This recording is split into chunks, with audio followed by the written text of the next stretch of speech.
Okay, today we're going to talk about saying Karbanos. Saying Karbanos each and every morning, which you may not notice, but if you open up your siddur, after the Birchas HaShachar, before Baruch Shamar, there are a few pages in between.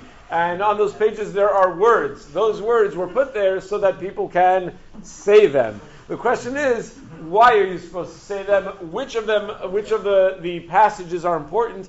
Are they all really Karbanos? You read some of those passages, they don't seem to be about Karbanos at all. So first we'll go through, there are two basic reasons why we read passages in Chumash that relate to Karbanos. One reason, and the most basic reason, is a Gemara that appears a couple of places in Shas. One of them is in Tainis Chav Zayin Beis, where a conversation is recorded or really elaborated upon. It's a conversation from the Chumash, but it's elaborated upon by the Gemara between Avram Avinu and HaKadosh Baruch Hu, where Avram Avinu says to HaKadosh Baruch Hu, Ribono Shalom, Hodi'eni bama irashena. I want to know, how am I going to, what's going to be my guarantee to inherit Eretz Yisrael? Amalek cheli egla mishlesha, says mishlesha. HaKadosh Baruch Hu says, no problem, bring Karbanos. You bring Karbanos, that's going to be your zechus. Amar lefanav, Ribono Shalom, Tenach bizman shebeis hamikdash kayim, bizman she'ein beis hamikdash kayim matei aleim. That works when there's a Beis Hamikdash. There's going to be significant chunks of Jewish history where there is no Beis Hamikdash. What's going to be our guarantee then? Amarlo kvar tikanti lehem seder karbanos. So Hashem says, don't worry, I was ready misakein a seder karbanos. And bisman shekorin behen lefanai, when you read the seder of karbanos, Mala ani aleim kilu krivim. I will consider it as if you have brought the actual karbanos. Kilu krivim lefanai. Vani mochelem al kol avonasayim, and I will be mochel the sins of the Jewish people as if you brought the karbanos just by saying the karbanos. In fact, the Talmidei Rabbeinu Yonah in Brachos Taf Hem and Alf Pedapei Arif goes so far as to say that this is considered a kiyum mitzvah. There's an nafkamina la halacha, because Talmidei Rabbeinu Yonah over there writes that even though generally speaking a person is not allowed to say Torah shebichsav bal peh, you're not allowed to say by heart psukim from Torah shebichsav, if those psukim involve fulfillment of some other mitzvah aside from Talmud Torah. Like, for example, the psukim of Birchas Kohanim, which involve the fulfillment of the mitzvah of Birchas Kohanim, or the psukim of Shema, which involve the fulfillment of the mitzvah of Kriya Shema. Anytime you have a set of psukim, it's not only about psukim, it's also about some other mitzvah, you're allowed to say those psukim Baal Peh. Says Rabbeinu Yonah, the psukim of the Karbanos you're allowed to say Baal Peh. Why are you allowed to say in Baal Peh? Because in addition to the mitzvah of Talmud Torah, there's another mitzvah that you're getting by saying those psukim, and that mitzvah is the mitzvah of bringing karbanos. It sounds from Rabbeinu Yonah that it's a da'oraisa, that it's at least a kiyum da'oraisa when a person says karbanos, which Rav Shechter often points out, would therefore mean that saying karbanos is a higher priority than saying psukei de zimra. Psukei de zimra is definitely not a da'oraisa. Karbanos would be a da'oraisa. That does not necessarily mean to say every last word in those entire few pages between the Birchas HaShachar and the Psukei de Zimra, but at least parts of it, as we'll soon see. The Magen Avram even says in Siman Mem Ches, and it's quoted by the Mishnah Berurah over there, to say the Karbanos standing, because they brought the Karbanos standing, at least for the Karban Tamid, because that's how the Avodah was done, and this is us doing the Avodah. Another reason to say Karbanos is not related to the mitzvah of bringing Karbanos, but is related to the actual mitzvah of Talmud Torah. The Gemara Maseches Kiddushin Daf Lamed tells us that only Yishalish Adam Shnosav, a person should divide up his years into three parts: Shlish b'Mikra, Shlish b'Mishnah, Shlish b'Talmud. So if a person is planning on living for 120 years, he should spend the first 40 years learning Tanakh, the next 40 years learning Mishnah, and the next 40 years learning Talmud. So the Gemara over there says, Miyad kamachai. Does the person have any idea how long he's going to live? He doesn't know he's going to live 120 years. So he's going to die at the age of 80 and never get to Talmud, and then it's going to be a disaster. So the Gemara says, no, you're supposed to liyamim. You're supposed to divide it up by days. And the way the Balei Atos understand is that each and every day you're supposed to divide up your time, spend some time in Mikra, some time in Mishnah, some time in Talmud. Each and every day. And the Balei Atos will say, and that's where we got the minhag from, to make sure that in the beginning of our Siddur, we have a little bit of Mikra, a little bit of Mishnah, and a little bit of Talmud. How so? We have Karbanos, that's Mikra. Then we have an entire chapter of Mishnayos, Hezu Makomon, that's Mishnah. Then we have Rabbi Shmuel Omer, B'Shoshis Midas HaTorah and Dreshus Behen. That counts as Talmud, because that's almost the definition of Talmud. Talmud is to use the Midas HaTorah and Dreshus Behen to derive halachos. So when you're talking about the Midas HaTorah and Dreshus Behen, that is Talmud. So part of the reason we say Karbanos is a din in Talmud Torah. And we also fulfill this before we even say Birchas HaShachar by reading the Pesukim of Birchas Kohanim, the Mishnah of Eil Dvarim Shein Lehem Shir, and the Gemara of Eil Dvarim Shein Lehem Perasam B'Mazeh V'Akeren Kem Solam Haba. So we sort of do it twice, the Mikra Mishnah and Talmud.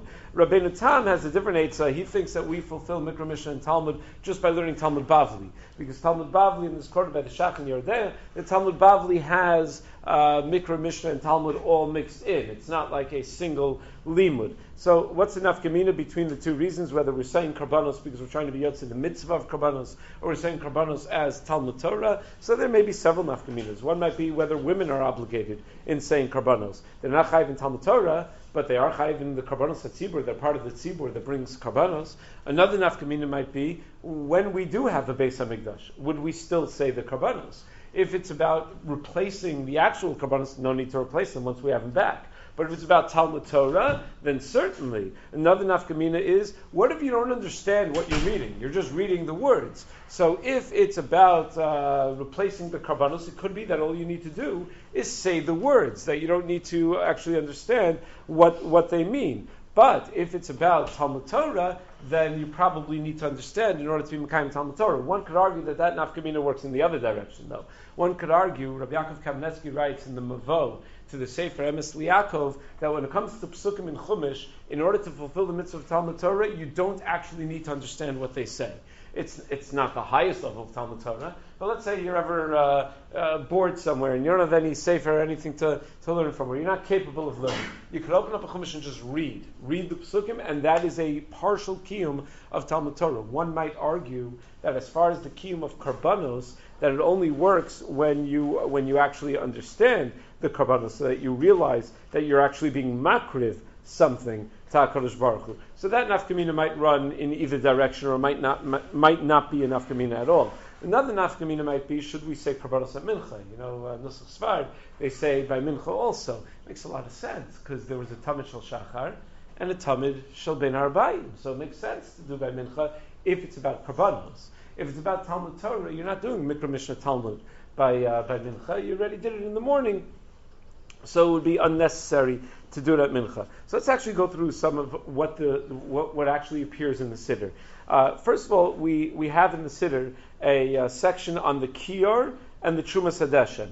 Shulchan Aruch and Siman Aleph quotes this as a Yesh Nohagin. That Yesh Nohagin to say this, meaning those are not core Karbanos. The Kiyar is the vessel with which the Kohanim wash their hands and feet. The Trumas Hadeshen was the first avoda done by the Kohen to clean off the ashes from yesterday. Those are not what we would call core avodos that we need to necessarily say. So you would, if you had to skim a little bit, you'd probably skim off the Kiyar and the Trumas Hadeshen. Then we have in the Siddur the Karban Tamid.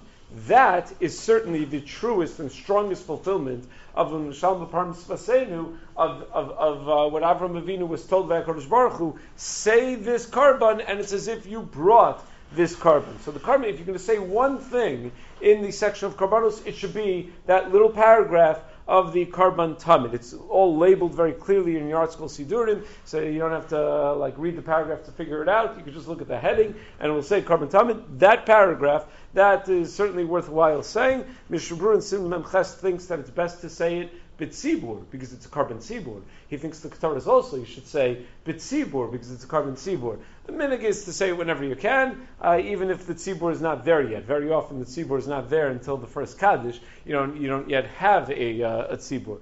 Then you have the Ketores, which involves not just Psukim, it involves this whole long elaboration of what all the Ketores were, and Chisachas B'Kol Savneh Chayiv Misa, followed by Psukim of Hashem Tzavakos. So Kabbalistically, apparently that is very important, and it's the source of great bracha. And that's why you'll see people in shul, when you look around, reading the Ketores off of a cloth, Because apparently Al Pi Kabbalah, to read the Parshas HaKetoros off of a klaf is a very big skula for very great bracha. I should point out that one should do that on their own time, meaning you're not supposed to be doing that when there are other parts of tefillah that are supposed to be said. There's one guy I always see, almost every day, he's always reading the Parshas HaKetoros from a klaf during Chazoros Hashatz.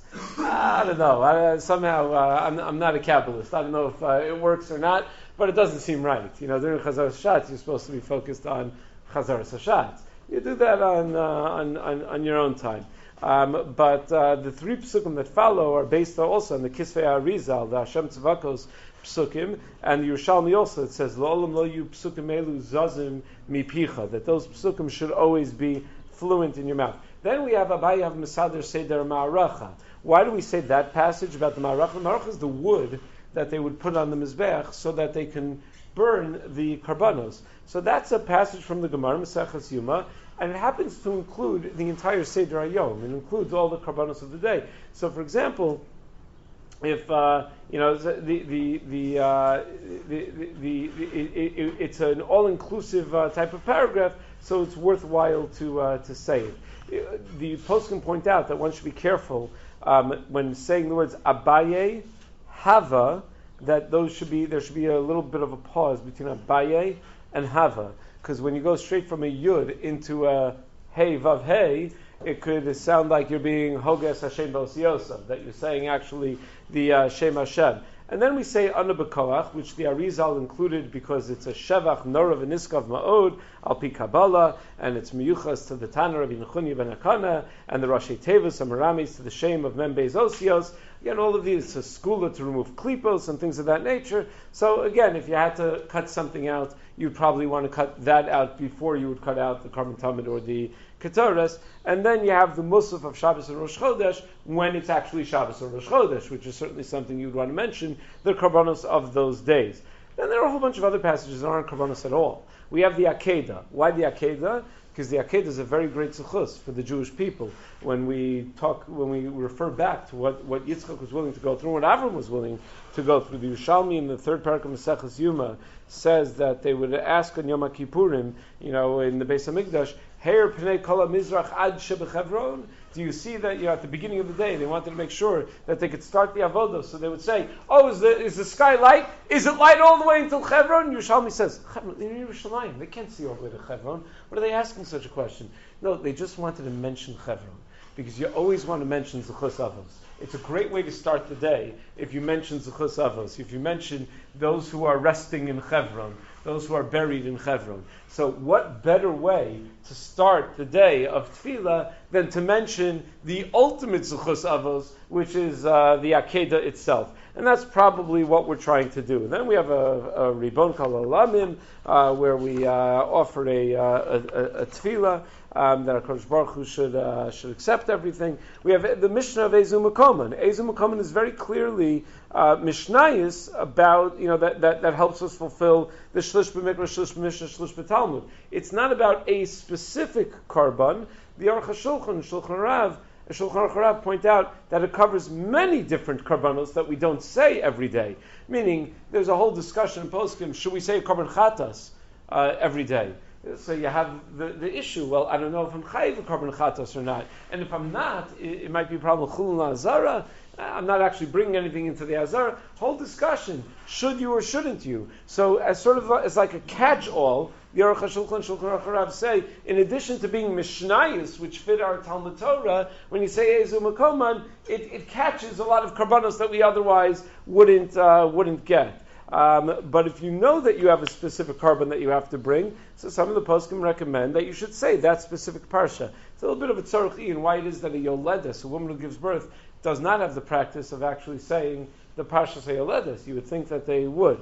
Then we have Rabbi Shmuel Omer, which, as we said before, fulfills the requirement of learning Gemara. And then at the end of Rabbi Shmuel Omer, we have a short tefillah for the Beis Hamikdash. Why do we conclude this section of Karbanos with the tefillah for the Beis Hamikdash? Well, very similar to why it is that at the end of Sfiras HaOmer, right after saying Sfiras HaOmer, we say Right?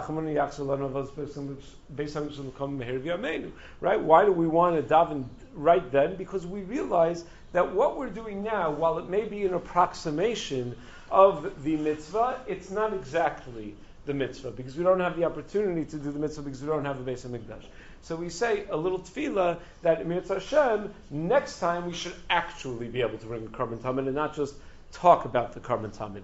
So long story short, what a person should be careful about is that one should make sure to say Karbanos every day. It may be a Kiyum Daraisa. People often are afraid to because they think that if you're going to say some of it, it means you have to say all of it. So you should know, just like in Pesukei D'Zimra, sometimes you have to prioritize what to say over other things. It's important to know what to prioritize. So you prioritize Karban Tamid, number one, Ketores, number two, and work your way from there and see if you're more Kabbalistically inclined to say the Kabbalistic sections or other things. You're more concerned about the Talmud Torah. Maybe you're not going to say Mishnayos that day to learn the Mishnayos of Ezim Mukom. But to at least minimally get that, fulfill that requirement of saying Karbanos, even if it comes at the expense of parts of Pesukei D'Zimra. So don't say the whole Pesukei D'Zimra. A lot of times you're in a shul that says Pesukei D'Zimra so fast anyway that if you really wanted to say Pesukei D'Zimra properly, you would not be able to say all the parts of Pesukei D'Zimra. So in such a circumstance, what would we say? Definitely, Tov Ma'at B'Kavana, Me Harbe Shalom B'Kavana. You would certainly sooner cut out parts of Pesukei D'Zimra than try to speed up and not be able to focus at all. So you should cut out some parts of Pesukei D'Zimra if you're not going to have time to say the Karbanos. Of course, ideal would be if you got there early enough to be able to say everything. That would be ideal. But we know the reality is that there are times where you have to cut things out. I don't remember the last time I said the entire long Tachman on the Monday or Thursday, or that even pretended to say the entire long Tachman on Monday or Thursday. Rav Shachta told us that he says 1/3 of it each time. He takes a different section each Monday and Thursday. I shoot for 2/3 because I don't have such kavana. I shoot for 2/3 and still very close. Usually I don't make it. The shul is ahead of me even to try to say 2/3 of it, because the long tachlis on Monday and Thursday is longer than Pesukei D'Zimra. But the shuls take 2 minutes to say it. It's crazy. I don't even know how anyone. So a person has to know when to cut things out in order to be able to have proper kavana. Okay.